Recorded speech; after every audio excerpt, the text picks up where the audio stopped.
Hello जी, अस्सलाम वालेकुम। क्या हाल चाल है? ठीक ठाक, राजी बाजी सेहत पे ठीक है। वेलकम बैक टू मेरी रिएक्शन वीडियो। भाईजान, आज का वीडियो का टॉपिक बहुत ही खतरनाक होने वाला है।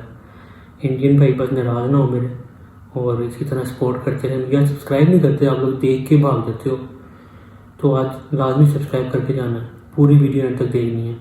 तो वीडियो का टॉपिक है जी, who is more powerful and going to win the battle, India versus Pakistan. Full टाकरे का मुकाबला होने वाला है। वीडियो स्टार्ट करते हैं। बिस्मिल्लाहिर्रहमानिर्रहीम। अस्सलाम वालेकुम नाजरीन, दुनिया में इस वक्त 9 ममालिक ऐसे हैं जिनके पास एटमी असलाह मौजूद है। इनमें शामिल हैं अमेरिका, रूस, बरतानिया, फ्रांस, चाइना, इंडिया, पाकिस्तान, शुमाली कोरिया और इसराइल। लेकिन जियो स्ट्रेटेजिक एक्सपर्ट्स और जंग के बैनुल-अक़वामी माहिरीन की नज़र में एटमी जंग के लिए 2 सबसे ज्यादा खतरनाक मुल्क हैं, पाकिस्तान और भारत। अमेरिका, यूरोप, बरतानिया समेत जहां जहां पर इंटरनेशनल मिलिट्री एक्सरसाइजेज हुई और जहां जहां पर तज्जिए और रिसर्च की गई, हर जगह पर एक नतीजा निकला कि यही इलाका है जो दुनिया का सबसे खतरनाक इलाका है, इसलिए कि यहाँ जब भी जंग हुई तो एटमी जंग होगी। इसे एटमी जंग के लिहाज से सबसे ज्यादा एक्टिव एरिया समझा जाता है। आज की इस वीडियो में हम जानेंगे कि पाकिस्तान और भारत के दरमियान अगर जंग होती है तो उसकी वजूहात क्या होंगी। इंटरनेशनल वॉर वेटरन एक्सपर्ट्स की नजरों में ये जंग शुरू कैसे होगी। पाकिस्तान की सबसे पहले मेरा ये स्टांस है जंग के ऊपर कि जंग कभी नहीं होनी चाहिए। अलग अलग इनके आपस में पाकिस्तान के हालात बेहतर करे, लेकिन जिस दिन जंग हुई पूरे का पूरा मुल्क तबाह हो जाना है, क्योंकि एटमी जंग होनी और एटमी बम में की वजह से पूरी नस्लें पूरा मुल्क तबाह हो जाता है, जैसे जापान में हुआ था। तो मैं चाहता हूँ भाई अल्लाह ने करे भी जंग हो, भाई भाई बन के रहो, ताल्लुकात अच्छे करो। लोग फ़ायदा उठाते हैं अपने पड़ोसी मुल्कों का और हम आपस में दुश्मन बन के बैठे हैं। में क्या स्ट्रेटजी होगी और भारत इस जंग में क्या हिकमत अमली अपनाएगा। भारत के जर्नल इस जंग के बारे में क्या कहते हैं, ये जंग तवील कितनी होगी, एटमी हमला किस मरहले पर होगा और सबसे बढ़कर ये कि इस जंग में किसका पल्ला भारी रहेगा, पाकिस्तान का या भारत का। ये सब कुछ हम जानेंगे आज की इस वीडियो में। इस वीडियो की अहम डिस्कशन चलती रहेगी, लेकिन आप सबसे पहले वीडियो को लाइक करें, हकीकत टीवी के बैकअप चैनल हकीकत टीवी 2.0 को सब्सक्राइब कर लें और बेल आइकन पर जरूर क्लिक करें। सबसे पहले तो ये देखते हैं कि अगर पाकिस्तान और भारत के दरमियान जंग हुई तो क्यों होगी। क्योंकि जंग के बैनुल-अक़वामी उसूलों के मुताबिक 2 ममालिक की जंग के लिए किसी न किसी वजह का होना जरूरी होता है। पाकिस्तान और भारत के दरमियान जंग के लिए 1 से ज्यादा वजूहात हैं और इनमें से हर वजह पहली से ज्यादा खतरनाक है। सबसे पहली और आम वजह है मसला कश्मीर, जिस पर दोनों ममालिक में किसी वक्त भी जंग हो सकती है। दूसरी वजह पानी और दरिया है। जिस दिन भारत ने पाकिस्तान के दरियाओं का पानी रोका तो एक जंग छिड़ जाएगी और वो जंग फिर एटमी जंग में बदल जाएगी। भारत फॉल्स फ्लैग ऑपरेशन करके जंग की इब्तिदा कर सकता है और इससे बढ़कर ये कि कोई तीसरी ताकत मसलन अमेरिका या इसराइल वगैरह भारत के अंदर कोई इंतहाई बड़ी दहशतगर्दी करवा के भारत को पाकिस्तान के साथ एटमी जंग में धकेल सकती है। अभी भारत में मोदी की हुकूमत है, ये हिंदुत्व आइडियोलॉजी और अखंड भारत के नाम पर पाकिस्तान के साथ जंग छेड़ सकती है। सो इस बात में कोई शक रह ही नहीं जाता कि जमीन पर यह इलाका एक एक्टिव वॉर के लिए हर वक्त तैयार है। अब सवाल ये पैदा होता है कि इस जंग में भारत के पास कौन से हरबे हैं जो वो आजमा सकता है। भारत पाकिस्तान का ऐसा दुश्मन है जो बिल्कुल साथ पड़ोस में वाक़ है।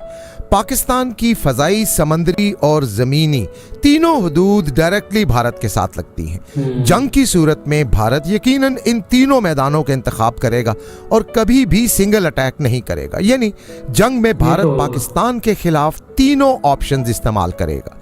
अददी तौर पर देखा जाए यानी न्यूमेरिकली, तो भारत को पाकिस्तान पर न्यूमेरिकल बर्तरी हासिल है। तादाद के लिहाज से भारत के पास टैंक, तोपें, फाइटर जेट्स, फौज यानी सब कुछ ही पाकिस्तान से ज्यादा है। लेकिन 65 की जंग में इस अददी बर्तरी के बावजूद भारत को भारी नुकसान उठाना पड़ा था। जंग की सूरत में भारत के 3 सबसे बड़े डिसएडवांटेजेस ये हैं कि भारत के पास लगभग 70% असलहा और इक्विपमेंट आउटडेटेड है। भारत दुनिया के उन चंद ममालिक में अच्छा, ये बड़ी कॉन्फ्लिक्ट वाली बात है। मतलब कि मैंने भी कुछ दिन पहले मेरे वीडियो पे रिएक्शन दे रहा था, उसमें बोल रहे थे कि पाकिस्तान का असला आउटडेटेड है। मेरे इंडियन की वीडियो थी और ये पाकिस्तान की वीडियो है, तो बायसनेस तो आनी है, जाहिर सी बात है। लेकिन आपका जो पॉइंट ऑफ व्यू है, मेरा जो पॉइंट ऑफ व्यू है वो अलग अलग है।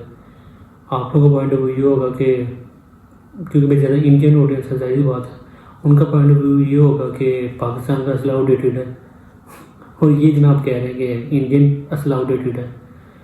अब किसका असला आउटडेटेड, ये तो जंग होने पर पता लगेगा। अल्लाह न करे कभी जंग हो, और जो तब भी पता लगेगा कि किसका चल रहा है किसका नहीं चल रहा। से एक है जो अब तक दूसरी जंग अजीम में इस्तेमाल होने वाली आर्टिलरी गन्स इस्तेमाल करता है। भारत के सबसे जदीद हथियार 3 हैं।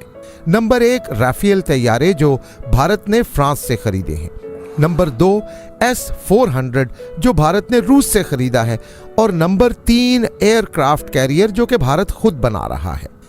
इन 3 के मुकाबले में अब अगर पाकिस्तान को देखें तो पाकिस्तान ने राफेल के मुकाबले में J-10C चीन से हासिल कर लिए हैं।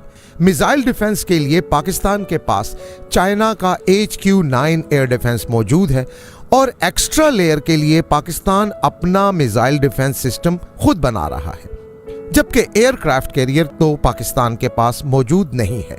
नेवल पावर की तरफ देखें तो भारत के पास 15 आबदोजें हैं, जबकि पाकिस्तान के पास 4 ऑपरेशनल आबदोजें मौजूद हैं।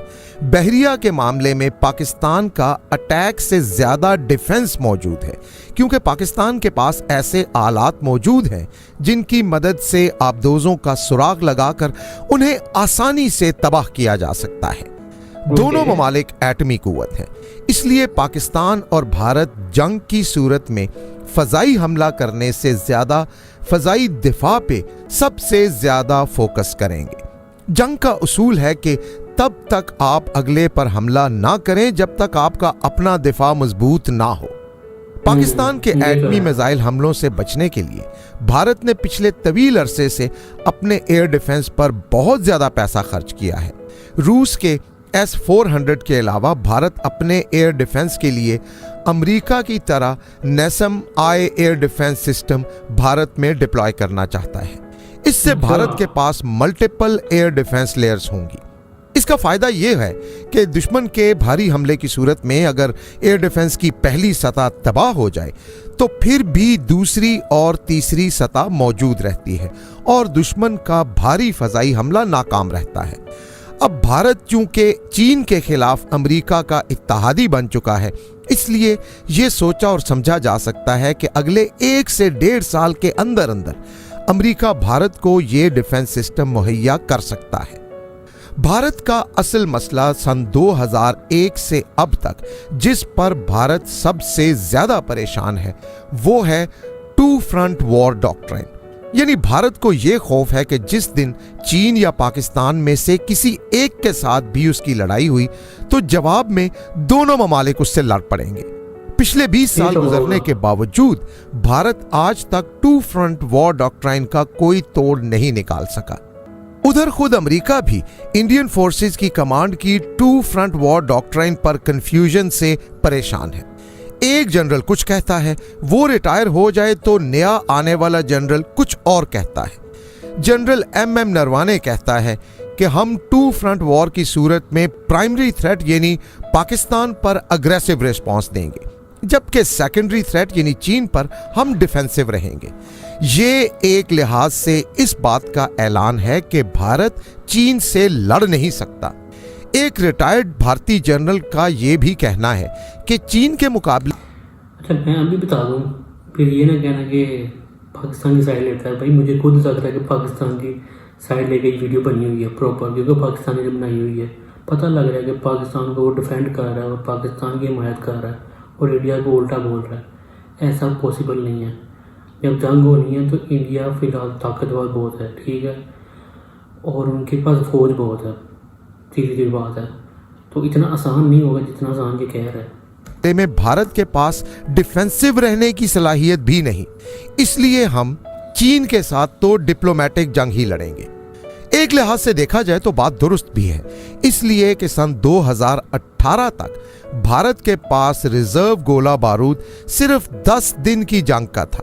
अब भारत ने रिजर्व गोला बारूद की तादाद बढ़ाकर 40 दिन कर दी है, यानी भारत के पास 40 दिन तवील जंग लड़ने की सलाहियत मौजूद है।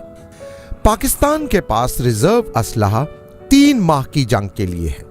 ये जाहिर की गई तादाद है और ऐन मुमकिन है कि हकीकी रिजर्व असले की तादाद इससे कहीं ज्यादा हो। भारत के मुकाबले में पाकिस्तान 1000 गुना ज्यादा अग्रेसिव पॉलिसी रखता है और इसका सबूत दुनिया ने फरवरी 2019 में देख भी लिया कि हमने भारत की हरकत के जवाब में 24 घंटों के अंदर अंदर उनके 2 तैयारे मार गिराए और एक पायलट भी जिंदा पकड़ लिया था। भारत पाकिस्तान से कई गुना बड़ा मुल्क है, इसलिए पाकिस्तान की जानिब से किया गया कोई भी हमला शदीद कुव्वत के साथ होगा।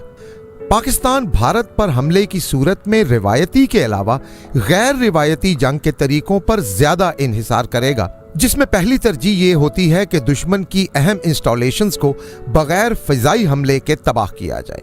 जंग के अंदर दुश्मन के क्रिटिकल इंफ्रास्ट्रक्चर को तबाह करना सबसे पहली तरजीह ही होती है। फिजाई हमले की सूरत में पाकिस्तान को S-400 का सामना करना पड़ेगा, लिहाजा पाकिस्तान फजाई हमले के बगैर भारत के अंदर तक घुसकर क्रिटिकल डैमेज 2 तरीकों से पहुंचाने की पोजीशन में है। नंबर 1, चीन का हथियार इलेक्ट्रोमैग्नेटिक पल्स है, जो जहां भी इस्तेमाल किया जाए कई किलोमीटर के अंदर अंदर हर तरह की बिजली और सिग्नल से चलने वाली मशीनरी को तबाह कर देता है। नंबर 2, पाकिस्तान के भारत में मौजूद एसेट्स हैं जो भारत को जंग की सूरत में पाकिस्तान के हमला करने से पहले ही डैमेज करेंगे। भारत के अंदर हजारों पाकिस्तानी एसेट्स मौजूद हैं जो एक इशारा मिलने पर हरकत में आ सकते हैं। फजाई हमले के लिए तीसरा और सबसे अहम ऑप्शन पाकिस्तान के लिए दुश्मन के आलात जैम करने का है। पाकिस्तान के पास ऐसी टेक्नोलॉजी मौजूद है जो दुश्मन के आलात जैम कर सकती है। अभिनंदन के तैयारे के आलात जैम करना इसकी एक मिसाल है। 1-to-1 लड़ाई में देखें तो दूसरी जंग अजीम के बाद टैंकों की सबसे बड़ी लड़ाई पाकिस्तान और भारत के दरमियान चविंडा सियालकोट के मकाम पर हुई थी। इस 1-to-1 लड़ाई में पाकिस्तान ने चविंडा में भारतीय टैंकों का सबसे बड़ा कब्रिस्तान बना दिया था। हमारी फोर्सेस का एक एडवांटेज जिसे पूरी दुनिया मानती है वो लीडिंग फ्रॉम द फ्रंट है। हमारे अफसरान और जवान शाना बशाना लड़ते हैं, जबकि भारत में जवानों को आगे करके अफसरों के पीछे रह जाने की रवायत ज्यादा है। मिलिट्री मोराल के लिए ये चीज बहुत मानी रखती है, लिहाजा 1-to-1 लड़ाई में चाहे एक पाकिस्तानी फौजी के मुकाबिल 4 भारतीय फौजी ही क्यों ना हो, पाकिस्तान से जीतने का सवाल ही पैदा नहीं होता। आखिर में इस जंग के एटमी असरात पर बात करते हैं। जंग की सूरत में जो भी मुल्क एटमी हमले में पहल करेगा वो जीत जाएगा। बेशक भारत के पास इस वक्त दुनिया के बेहतरीन एयर डिफेंसेस में से एक मौजूद है, लेकिन जंग में सारे एयर डिफेंस सिस्टम्स काम नहीं करते। इसराइल का आयरन डोम और पैट्रियट मिसाइल सिस्टम नाकाम होना इसकी बहुत बड़ी दलील है। पाकिस्तान का एटमी प्रोग्राम इतना वसी और फैला हुआ है कि उसे तलाश करके ना तो तबाह किया जा सकता है और ना ही उसे रोका जा सकता है। जंग की सूरत में पाकिस्तान और भारत दोनों के पास ही सेकंड स्ट्राइक कैपेबिलिटी मौजूद है, यानी अगर एक मुल्क दूसरे पर एटमी हमला करता है तो दूसरे मुल्क के पास तबाह हो जाने के बावजूद ये ऑप्शन मौजूद रहता है कि वो फिर भी एटमी हमला कर सके। पाकिस्तानी इस मामले में बहुत खुशकिस्मत हैं कि जंग या जंग में शहादत दोनों से नहीं डरते। पाकिस्तान एटमी हमले में पहल करने में कतई दिलचस्पी नहीं रखता, लेकिन अगर भारत एटमी हमला करेगा तो पाकिस्तान जवाब में अपना तमाम भाई अगर भारत करेगा एटमी हमला फिर तो जवाब तो मिलेगा। Action, every action has a reaction, opposite reaction, तो जवाब तो मिलेगा, लेकिन जंग नहीं होनी चाहिए, सब कुछ खत्म हो जाए। तमाम तर एटमी असलहा भारत के तमाम तर शहरों पर दे मारेगा और हमने ये असलहा संभाल कर भी इसीलिए रखा है। तमाम तर अहादीस यही बताती हैं कि गज़वा हिंद लड़ने वाली अफवाज फातेह रहेंगी, लिहाजा भारत के खिलाफ फतह की पेशगोई पाकिस्तान को 1400 साल पहले ही मिल चुकी है। नुकसान का तखमीना अगर लगाया जाए तो भारत का ज्यादा होगा, इसलिए कि भारत के पास खोने को बहुत कुछ है और पाकिस्तान के पास जो कुछ भी है वो सब कुछ पाकिस्तान के दिफा के लिए खो भी जाए तो भी कुछ नहीं। लाखों जाने जाएंगी इस एटमी हमले में, जिसके लिए हर पाकिस्तानी हर वक्त सर पर कफन बांधे तैयार बैठा है। हां, भारत का अलबत्ता पता नहीं है।